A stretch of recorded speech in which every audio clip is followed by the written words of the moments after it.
नमस्कार, जय माता दी। मेष राशिफल जून माह 2023।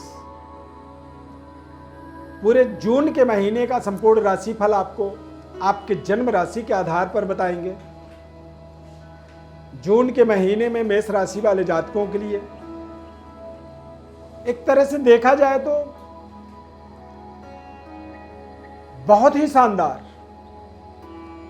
मंगल का और चंद्रमा का स्थान परिवर्तन राजयोग का निर्माण होगा। यानी कि मंगल के घर में चंद्रमा और चंद्रमा के घर में मंगल का गोचर, चतुर्थ भाव में शुक्र और मंगल का गोचर होना, यानी कि लग्नेश सप्तमेश का गोचर होना, और लगन स्थान पर यानी कि आपकी राशि पर राहु, गुरु, बुध, चंद्रमा, इन चारों ग्रहों की युति यानी कि चतुर्ग्रही प्रभाव किस तरह से रहने वाला है। बहुत ही सावधानी पूर्वक हमारे इस खास कार्यक्रम को आप देखें, पूरे अंत तक समझें इसे। ये एक बहुत ही महत्वपूर्ण है आपके लिए, आपके जीवन का एक विश्लेषण होगा। विश्लेषण का आधार क्या है? तो विश्लेषण का आधार आपका जन्म राशि है और गोचर ग्रह। गोचर ग्रह आप हमारे इस चार्ट के माध्यम से समझ लें।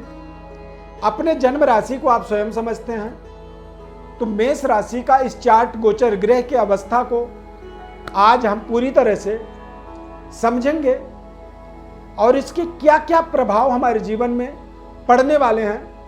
मैं आपसे पूरी प्रॉमिस करके कह सकता हूं कि इस कार्यक्रम को जब आप पूरी समझ लेंगे और अपने पूरे जीवन का एक माह का समय को जब आप रियलाइज करेंगे, जब उसे आप बिताएंगे, तो आपको इनके 100% परिणाम जीवन में प्राप्त होंगे। जून के माह में गोचर ग्रह स्थिति इस तरह से रहेगा। चैनल में यदि आप पहली बार जुड़ रहे हैं तो चैनल को आप जरूर सब्सक्राइब करें हमारे साथ जुड़े रहने के लिए। फेसबुक पेज पर देख रहे हैं तो पेज को आप लाइक करें, फॉलो करें, हमारे साथ जुड़े रहें। सबसे पहले मेष राशि के जातकों के जीवन में सेहत स्वास्थ्य की यदि बात करें तो राशि स्वामी मंगल चतुर्थ भाव में गोचर करेंगे, कर्क राशि में। नीच राशि में गोचर करने का मतलब होता है कि थोड़े से आपको बीपी, शुगर या फिर हड्डियों से संबंधित कुछ तकलीफ, दिक्कत इस माह में हो सकती है।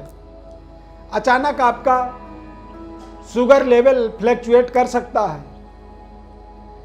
अब इन चीज़ों को संतुलित बनाए रखने के लिए आपको अपने यम, नियम, संयम या प्राणायाम, आहार, व्यवहार सभी चीज़ों को थोड़ा सा मजबूत बनाने की आवश्यकता रहेगी। एक जागरूकतापूर्ण, हर चीज़ की दवा नहीं ढूंढी जा सकती है।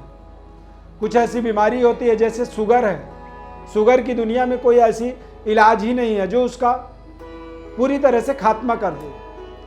शुगर के लिए बस संयम ही एक उसका सबसे बड़ा उपचार होता है। विद्यार्थियों के दृष्टिकोण से यदि देखेंगे तो निश्चित रूप से सूर्यदेव का गोचर द्वितीय और तृतीय भाव में होने वाला है, जो कि कुछ बेहतर प्रभाव, परिणाम आपको अपने जीवन में प्राप्त करने का अवसर मिलेगा। रिजल्ट आपको बेहद शानदार, संतुलित आपको अपने जीवन में प्राप्त करने का समय रहेगा। जून का महीना, लव लाइफ आपकी बेहतर होगी। 15 जून के बाद आपके जीवन में कुछ नए तरीके के रिश्ते डेवलप होंगे। संतान प्राप्ति का भी शुभ समय इसे आप देख सकते हैं। यदि आप फैमिली प्लानिंग कर रहे हैं तो 15 जून के बाद आपको कंसीवमेंट का एक शुभ समाचार आपके जीवन के अंदर आपको एक नए तरीके की हर्ष, उल्लास, आनंद से जुड़ने का आपको अवसर प्रदान करेगा। बृहस्पति की दृष्टि के माध्यम से संतान प्राप्ति और व्यापारिक डेवलपमेंट, पारिवारिक सुखद वातावरण, दाम्पत्य सुख की प्राप्ति और अविवाहितों के लिए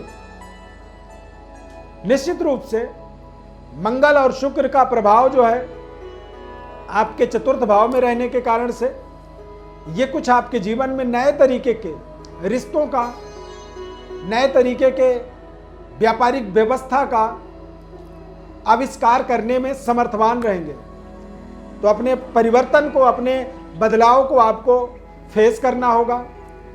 कई बार परिवर्तन हमारे जीवन में हमें नकारात्मक प्रभाव से भी जोड़ते हैं और कई बार हमारे जीवन के परिवर्तन हमारे जीवन में बड़ी सफलता के कारण भी बनते हैं। तो इन चीज़ों के लिए भी आपको कहीं ना कहीं तैयार रहना होगा। व्यापारिक एक्सपेरिमेंटल परिवर्तन, बदलाव जो भी आप करेंगे सोच समझ करके करना चाहिए। पारिवारिक जीवन के अंदर किसी तरह की कोई परिवर्तन, बदलाव यदि होने वाला है, हो रहा है, दिख रहा है आपको, तो वहाँ पर भी बहुत विचार विमर्श के बाद ही किसी फाइनल निर्णय तक आपको पहुँचना चाहिए। करियर के अंदर, कार्यक्षेत्र के अंदर देखा जाए तो लगातार आपको अपने करियर में सफलता मिलने वाली है। पद प्रतिष्ठा और अप्रेजल आपके जीवन के अंदर जो भी इस समय अवधि के अंदर आने वाले हैं वो बेहद शानदार रहेंगे, सकारात्मक रहेंगे। परंतु राहु और गुरु की युति आपके लगन में गुरु चंडाल दोष का प्रभाव एक तरह से निर्माण कर रहा है।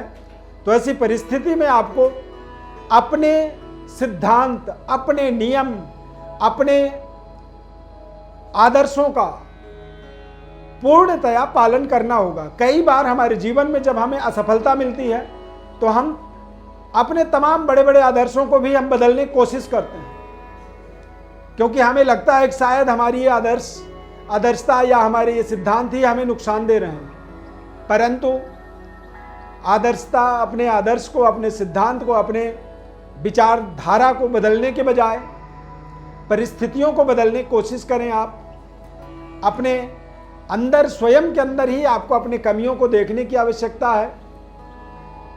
अपने कार्यशैली में परिवर्तन करें, अपने अप्रोच में परिवर्तन करें और अपने बिहेवियर में, अपने बातचीत के तरीके में और अपने जीवन के दिनचर्या में भी परिवर्तन आप कर सकते हैं। कई बार जीवन में किसी बड़े पद को प्राप्त करने के लिए हमें लंबी ट्रेनिंग करनी पड़ती है। हमें अपने जीवन में एक लंबी कोर्स को कंप्लीट करना पड़ता है, तब हमें जाके पीएचडी की, डॉक्टरेट की सर्टिफिकेट मिलती है। ठीक उसी तरह से जीवन में जब हमें कठिन परिस्थितियों का सामना करने का हमारा समय होता है तो वहां पर भी हम यदि अपने स्वयं के अंदर परिवर्तन, बदलाव को महसूस करें, देखें और उसे हम कर पाएं, वही हमारे जीवन का सबसे बड़ा एक तरह से प्रयोगशाला बन जाता है। सफलता के अंदर असफलता का कारण होता है और असफलता के अंदर ही सफलता का कारण होता है। तो बारीकियों को समझने की आवश्यकता है। सूर्यदेव का गोचर आपके भाग्य का उदय का आपको मार्ग दिखाने वाला है। इस पूरे माह में सरकार के द्वारा आपको सहयोग मिलेगा। पिता और पिता तुल्य लोगों के आशीर्वाद की प्राप्ति आपको होने वाली है। इस पूरे माह में मेष राशि वाले जातकों के लिए कहीं ना कहीं धर्म कार्यों में थोड़ी सी अरुचि होगी, थोड़े से व्यवहार में बदलाव होगा और थोड़े से संगति दोष भी आपको इस माह में प्रभावी आपके जीवन में रह सकता है। कई बार कुछ गलत संगति भी हमें बहुत अच्छा लगता है और हम उस गलत संगति के प्रभाव में लगातार फंसते चले जाते हैं। अब इसका कारण क्या है? तो राहु और गुरु की युति, गुरु चंडाल दोष, यानी कि हमें जो दिख रहा है वैसा होना नहीं चाहिए और जहां हमें होना चाहिए वहां हम होते नहीं। शुक्र और मंगल का भी प्रभाव चतुर्थ भाव में गोचर होना, ये आपके थोड़े से रिश्तों के अंदर परिवर्तन, बदलाव, एक्स्ट्रा मैरिटल अफेयर जैसी समस्याओं में आपको उलझा सकते हैं। दैवी शक्ति संपन्नता से आपको दूर कर सकते हैं। तो आपको यहां पर तमाम सावधानियां रखने की आवश्यकता है। मेष राशि के जातकों को इस समय अवधि के अंदर एक इटालियन मूंगा और पुखराज रत्न है। यदि मेष राशि है, मेष लग्न है आपका, तो आपको प्रयोग अवश्य करनी चाहिए। चूंकि रत्नों का प्रयोग हमें अपने जन्म कुंडली के आधार पर करनी चाहिए। जन्म कुंडली का सही विश्लेषण आप हमारे द्वारा चाहते हैं तो हमारे व्हाट्सएप पर अपनी बर्थ डिटेल लिख करके भेजें। हमारे तरफ से आपको संपूर्ण जन्म कुंडली का विश्लेषण, रत्नों का सही चयन और जीवन के महत्वपूर्ण उपाय, आपके कौन से इष्ट देव होते हैं और किस तरह से आप अपने जीवन में आ रही समस्याओं से आप अपने आप को निकाल पाएं, ये सभी प्रकार के उपाय निःशुल्क हमारे द्वारा आपको बताया जाता है। बस चैनल को आप सब्सक्राइब कर लीजिए, हमारे साथ जुड़ जाइए और फेसबुक पेज पर देख रहे हैं तो पेज को आप लाइक करें, फॉलो करें, जुड़े रहें हमारे साथ। हमारे इस खास कार्यक्रम में जुड़ने के लिए बहुत बहुत धन्यवाद। जय माता दी।